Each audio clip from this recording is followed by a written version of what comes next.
You're listening to Robinson Ventures Radio, where ingenuity meets innovation.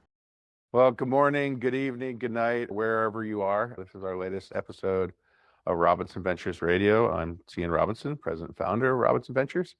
And today we have with us Ross Rumbaugh, also goes by Britt, because I believe there's a bigger Ross, or there's Big Ross, Little Ross.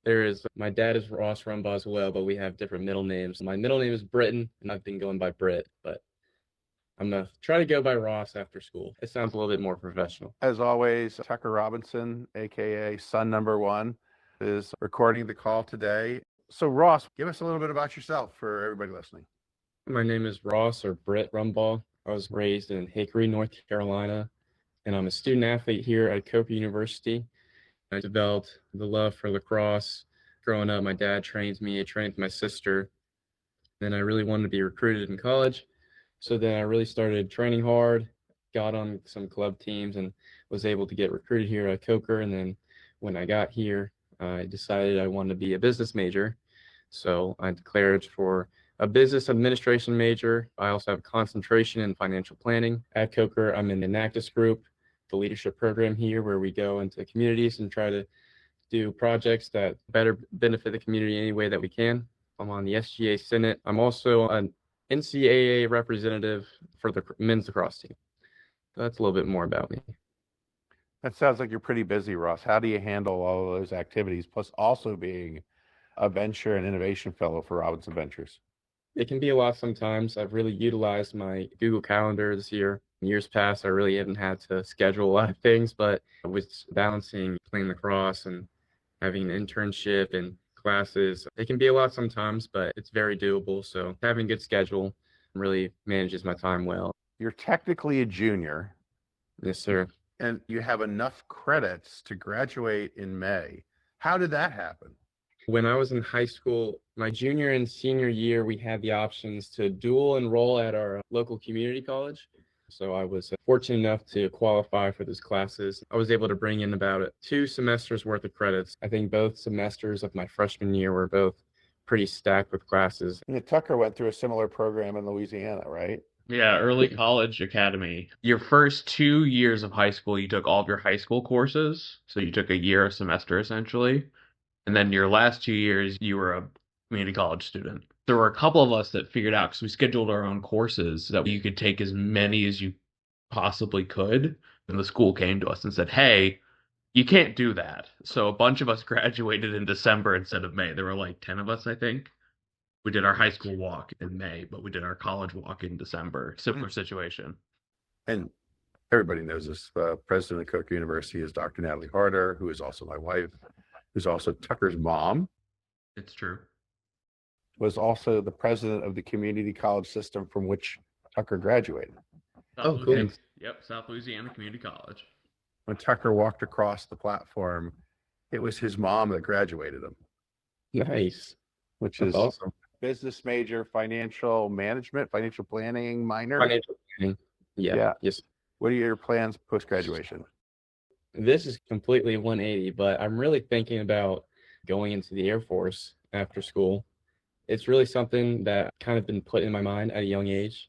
And I just really think it's a really cool opportunity. I'll have an aviation internship this summer. I have a buddy whose dad owns like a private jet company. So I'm really trying to learn as much as I can this summer before I take that big leap into actually pursuing the military. I know it's nothing to do with my major, nothing to do with business, but I think that's something I really want to do after school. And is that after this May when you graduate? Yes, sir. So hopefully I'll get this internship this summer after this coming May. And then after my MBA graduate, quote unquote, senior year, I might just enlist.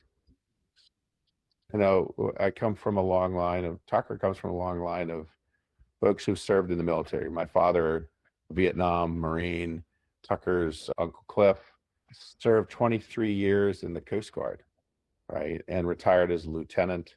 So we have a lot of military service in our family. What's making you want to do that, Ross? I'm just fascinated by people who say, yes, this is something I want to do. This might sound a little corny, but I grew up watching these really cool Air Force videos. My whole life, I've been a system guy. Like my high school football coach used to say, Britt, we love having you on this team because you just listen to everything we do. You listen to everything we say. You're like a perfect system guy. And then I got to college too, and coach really appreciates how well I buy into the process because not everything he says might sound right at the time, but if you just trust the process and listen to the game plan, everything should work out at the end. So I think with that kind of person who I am, just trust the process, a system guy, I think that completely translates over to the military. And I've really picked that up this year. I've really been praying about it, and I think it's really something that I could see myself doing. I think that's the best step for me and future for me too. How long do you want to serve in the Air Force?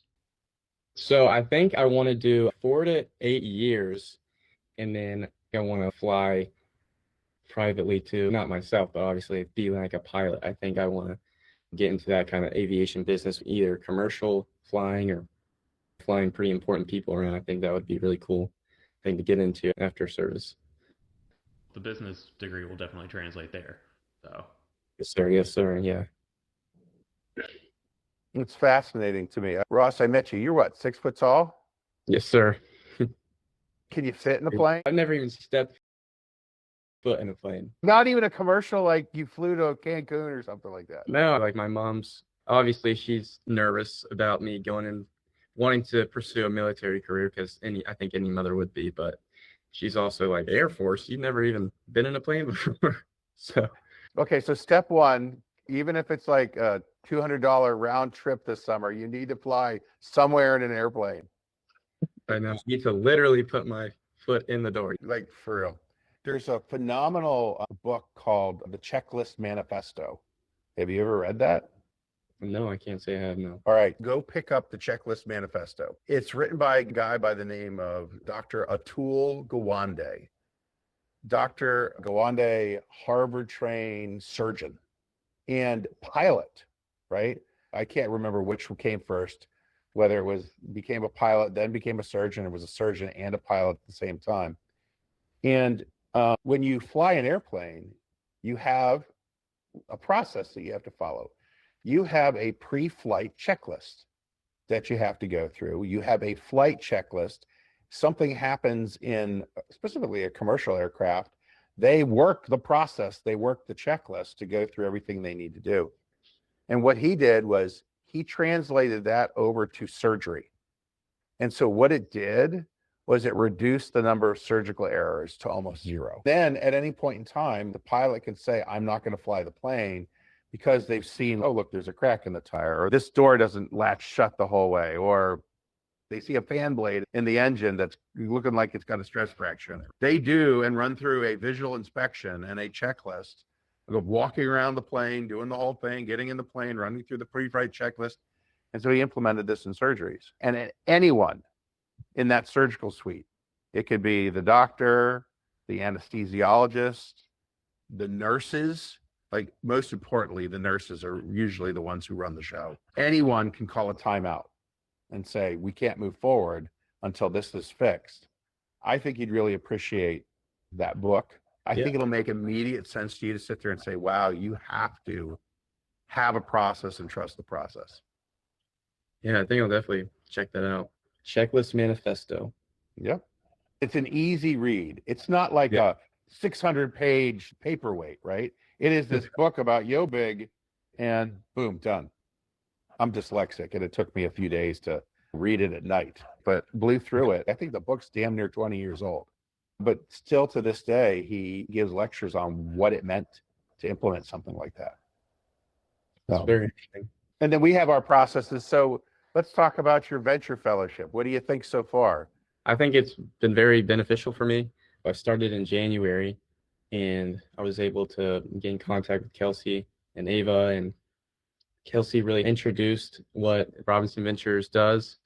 And my main line of work is doing research on due diligence. It took me a while to get through that, learn the whole process. After a while, it got a little bit easier and easier after doing it so many times. We've done other projects too with Family Promise and all the research there. And that took a good minute to complete. I think I've really improved on my time management, being in contact with Kelsey and Ava, and make sure I'm doing all my assignments on time and make sure I'm turning them in on time and making sure that me and Ava's schedules somewhat align with each other so we can collaborate on some assignments together too. And I think that's been really beneficial for my professional growth too. If I decide to, maybe military isn't what I decide to do, and I know I have these skills going into a business, more of a business career path. So I think that's my biggest skill I've gained here. So far, so good, Ross, I would have to say, for the work you've been producing. And, I always check in with Kelsey because Kelsey runs the fellowship these days. And she's a former fellow, so she knows what this means. And I've heard nothing but good things. So thank you. I know we've only got like 3 more weeks and then it's pop, smoke, and go time. And then look out for in your email. I'm trying to schedule like a dinner, like something at the brew pub where you, Ava, and Daniela, all of us to get together along with Kelsey to have a meal together and just chat and to say thank you, right? Because y'all were a great group of folks. And then we're really proud of, no matter the direction you take, Ross, we're really proud. All of our fellows have landed on their feet in some way, shape, or form. Many go on to get their masters like you're pursuing, and many go on to some pretty interesting careers. Kelsey is, of course, our senior project manager. She's got her PMP now, and that was all through the fellowship that led to the job, that led to that opportunity. Not saying that she's going anywhere right now, but should she decide to go somewhere, I mean, girlfriend's got her BA, MBA, PMP, right? She's loaded. Yeah, she's highly marketable and skilled.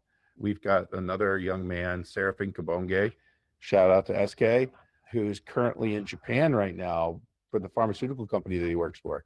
And he's doing a product rollout in Japan for a year. We've had people go to LSU, and there's not many fellowships that can say that they have a Guinness World Record holder on their roster. This summer, Christopher Pearson and his brothers set a world record in the 4x100 relay for the fastest time ever by 4 siblings. Wow. We had another young lady, Kennedy Price, go to Georgetown University in DC and get her MBA. Well, we haven't heard from Kennedy in a while, but we're hoping she's graduated by now, right? We have a young lady who's should be graduating from USC Law School pretty soon, Bethany, and she went to get her law degree with a concentration in healthcare. No pressure, Ross, but there should be great things coming from you from either an MBA or a master's. And then if you choose the military and the armed services, pun intended, the sky's the limit. Right? Yeah. What else, Ross? What's some fun fact that we should know about you that probably nobody really knows? And what position you play in lacrosse?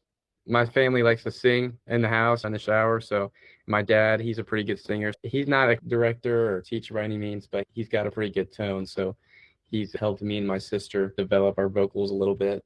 So whenever we're in town, all 3 of us, we get in the choir on our Sunday morning services and we sing some hymns. My sister, she's probably our best singer in the family. Sometimes she gets some solos. That's kind of my hidden fun fact talent. In lacrosse, I play midfield, and more specifically, I play offensive midi. So whenever the ball is on our side of the field, I run in and do my best to try and score goals and make some good passes so other guys can score too. A goalie over there and then a forward over here for soccer. So you're right in the middle. Good job. Yeah, midfield, yeah. What's a question that I should have asked you, but I didn't? It's a good one. I guess you could have asked me why I chose lacrosse. Okay. Well, why did you choose lacrosse, and more specifically, lacrosse at Coker University? I was first introduced to lacrosse. I was actually playing Little League football, and the quarterback of my team's dad, who's currently the coach at LR, I live in Hickory, so Lenore Ryan is right in the middle of Hickory. Yeah. His dad is the coach at LR, so he was talking to my dad during one of our practices. They got to know each other, and he's like, "Your son's a pretty good athlete. Why don't you try him out for lacrosse?" I started playing indoor lacrosse. I actually started in a gym at LR, and I was so bad at it. I wanted to quit right away. It was so hard. Starting at a young age, it's really frustrating because you really have to have that hand-eye coordination. I really didn't start taking it serious until my freshman year of high school when I had to choose between baseball and lacrosse because my mom's side of the family, they're big baseball people. My uncle played professional baseball and My grandfather did as well, I believe. I think that's right. So I grew up thinking baseball was going to be my direction in high school, but that's just not what happened. I was better at lacrosse, so I chose lacrosse. And then over COVID, there's really nothing else to do but to go outside and exercise. So my dad would take me and my sister to the field every day, and we really developed our skills then. And my sister, she was getting recruited by schools. So then I started playing club ball. I started emailing coaches and going to these prospect camps. And that's how I ended up falling in love with the sport of lacrosse. And it was the sport I was best at, and Coker ended up being my best option. It's been a really good experience here at Coker so far. What differentiated Coker for you? If given the fact that you could have gone to LR probably, right? Mm-hmm. What made it stand out? They were actually the first school to reach out to me. And at the time, it was John Snow was the head coach here, and he actually recruited me. And Coach Ambrose, who's the head coach now, he was the assistant coach. Yep. So they were kind of like my first love. They offered a good amount of scholarship money. I really liked the program that was here. And I saw myself being able to make an impact from day one. So ultimately, it ended up being the best decision. I'm really happy I decided to come here. Any questions for us? Yeah, I've prepared a couple of questions. What is the most rewarding part of your job here with Robinson Ventures? It helps me connect to my purpose and to my why. And when we were practicing this thesis of a podcast, Tucker interviewed me, and I'm from a family of immigrants. My mom's side of the family, going back to my great-grandparents, they all came over from Italy. On my dad's side of the family, one set came from Ireland, and then another set came from France through Canada.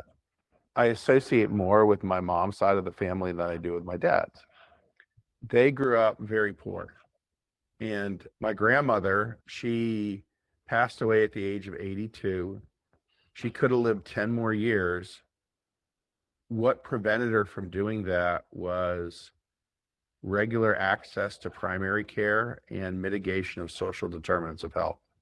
I remember she had, I don't know how many heart attacks, Ross. And it was her final heart attack. And I was in the hospital. I went out in the hallway and I heard the doctor saying, she's not going to last the night. We need to get this room turned over very quickly. We have other people who need this bed. I about lost my collective self. Yeah. Until my Uncle Carmen, my mom's older brother, came in and said, seeing what's going on. I was damn near in tears, Ross. I said, this is what this man said. This is what this man said. And he's like, okay, I'll take it from here. I'll meet you downstairs. I'll take it from here. And she did. She passed away before the evening was over. So I got home. I went to bed and I woke up the next morning and there was my mom calling me and she'd passed. It's that advocacy for folks who can't advocate for themselves within the health system, where social determinants of health can be mitigated, where people need access.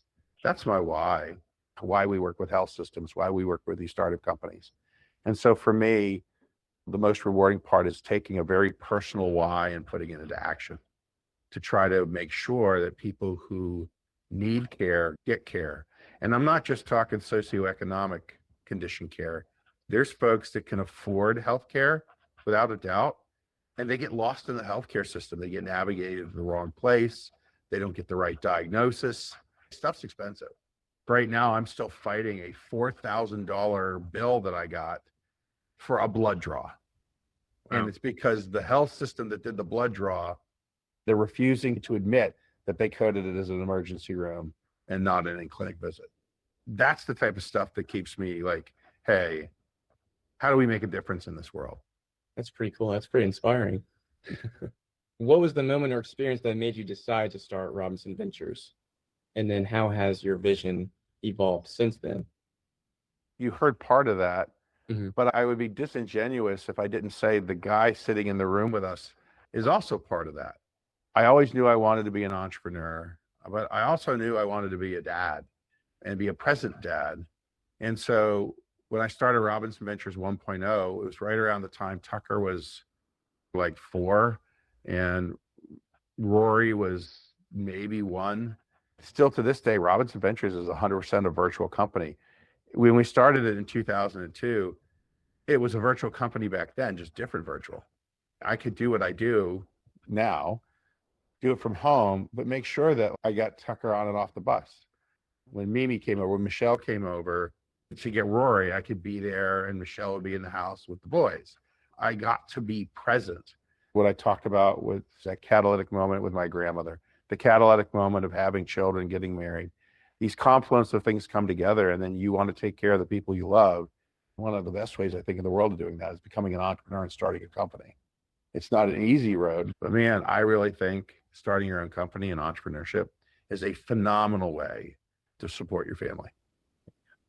It's got to be pretty fulfilling starting a company from the ground up and seeing it succeed in the way that it does.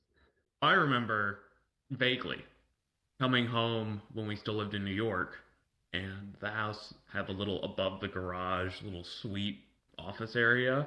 I would get off the bus and I would go up to Dad's office and I would do my homework there. I one time tried to ask Dad something and he was on the phone. He gave me like the hold on a second finger. And I learned that. And a week later, I was on the phone with my grandmother and Dad goes, "Can I talk to her?" I gave him the 1 minute finger. And just the look on his face went from what the hell to like, my son. What was great was like Natalie, of course, was working at a community college at that time. She was their executive director of the foundation. I'm founder and president of Robinson Ventures, and Tucker's in kindergarten, and he had to fill out this form that said, "What do your parents do for a living?" He wrote, "My mom runs the community college," which I think was like a foreshadowing moment. Then under what Dad does, he says, "Talks on phone." That's not inaccurate. Yeah. Can you tell me about a time that you might have made a mistake or you experienced failure, something that you learned from that mistake or failure? FAIL really stands for first attempt in learning, is what I believe. You've seen company thematics are over and over again, a different take on a same theme. You take those, we made an investment in company XYZ. Man, that went toes up. That didn't go the way we wanted. And then you get somebody else who's doing something similar. You take that learning and you apply to that.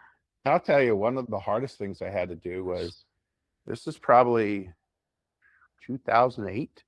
We moved from New York to Virginia, and the Great Recession hits. We had contracts coming in from state, federal, private sector, and then all of a sudden that Great Recession hits, and I get a phone call and we lose a major $1 million contract. I had to tell a few people that they were going to lose their jobs. When you run your own company, it may seem like it's me. It's really everyone. Inclusive of that is your family because of how much it affects them. I had to go and tell Natalie, normally I was putting this much money back into the household. And I told her, I said, I'm not going to be able to take that draw for a while because I have to pay other people. We need to get through this. I learned very quickly not to get over your skis, that you build carefully and sustainably. Robinson Ventures 1.0, we built very quickly because of all the different contracts that were coming through. We also took on some contracts we probably shouldn't have. We were capable of doing them. It was just that we had taken on too much all at once. Then literally within 30 days, half of it disappeared. We saw that in 2025. You hear us talk about LSSNCA. 94% of their revenue is federal government contracts and grants. Over half of that disappeared overnight. Now we've been brought in to help them think through revitalizing their company by pivoting into earned income opportunities. It's from that adversity, Ross, that you learn and you grow. And man, was that hard. Like telling somebody they don't have a job anymore, that's a terrible day. That's tough. Yep. What's something outside of Robinson Ventures that has helped you in your line of work? I'll tell you what, athletics. Yeah. I'm a recovering collegiate athlete, right? Tucker mentioned I played goal. I was goalie for St. Vincent College's men's soccer team from 87 to 91. Learning that discipline, getting up every morning.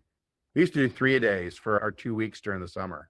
Your afternoons were more film work and strategy because it was hot out with some small-sided games. Then the evenings were more skill, more small-sided games, and then limited scrimmages. You knew that everything you were doing was building up to the point in time where you can go play the game. That's a lot like business, right? That discipline translates. You understand the process, right? Your coach is putting you through a process because they've been hired to implement their system. Trusting in and learning that process was important. It's very similar to business. Cool. This has turned into the Interview Me podcast, where it should have been the Interview Ross podcast. A little back and forth. So with that, Ross, thank you for coming on the podcast. Thank you for having me. It's been a great experience.